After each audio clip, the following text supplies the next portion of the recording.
Rottweiler பொறுத்த வரைக்கும் ஒரு பலமான டாக் மட்டும் கிடையாது, ஒரு பழமையான டாக்கும் கூட. அதிகாலத்துல இருந்தே பலருக்கும் ஆட்டம் காட்டுற ஒரு பிரீடுனா அது ராட்வீலர் தான். இது அப்போ இருந்தே ஆடு மாடுகளையும் மனிதர்களையும் காக்கிறதுக்காக உருவாக்கப்பட்டது. அப்ப இருந்து இன்ன வரைக்கும் அதோட கார்டிங் டுட்டிய மிஸ் பண்ணதே இல்ல.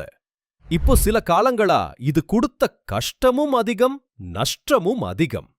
இதோட பேர சொன்னாலே ஐயையோ அதுவா ரொம்ப மோசமான டாக் அப்படின்னு சொல்றாங்க. இப்ப என்ன பார்க்க போறோம்னா ஜெர்மன் ராட்வீலர் வெஸ் அமெரிக்கன் ராட்வீலர் பத்திதான். ரெண்டோட சைஸ் பார்த்தோம்னா வெயிட் அண்ட் ஹைட் ரெட்ட பிறவி போல ஒரே மாதிரி இருக்கும். அதனால சைஸ் வச்சு கண்டுபிடிக்கலாம் நினைச்சா விடிய விடிய பார்த்துடே உட்கார்ந்திருக்க வேண்டியதுதான். பிகாவியர்னு எடுத்துக்கிட்டா ஜெர்மன் ராட்வீலர் ரொம்ப உழைப்பாளி டாக். சுமையுள்ள வண்டியை இழுக்கிற ஒரு சுமையாளியாவும் யூஸ் பண்ணிருக்காங்க. இப்படிப்பட்ட இத கண்டுக்காம ரூம்குள்ள போட்டு அடைச்சா வாங்குன நம்மளவே பதம் பாத்திரும்.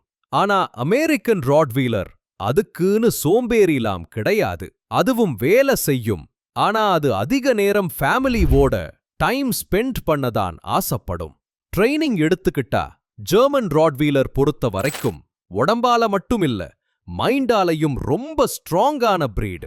சோ இத நல்லா ட்ரெயின் பண்ணி வளர்க்கணும்னா கரெக்டான ஆளா இருந்தா மட்டும் போதாது, ஒரு கான்பிடன்ஸான ஆளாவும் இருக்கணும். இத வளர்க்கவே ஓகே பண்ணுவாங்க.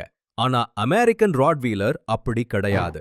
இது ஓரளவுக்கு ட்ரெயினிங் ஏத்துக்கிற மைண்டோட தான் இருக்கும். ரெண்டுக்கும் இருக்க ஒரு டிஃபரன்ஸ் என்னன்னா, ஜெர்மன் ஒன்ஸ் ட்ரெயின் ஆகிட்டா ரொம்ப ஃபோக்கஸா இருக்கும். ஆனா அமெரிக்கன் கொஞ்சம் கம்மியா இருக்கும்.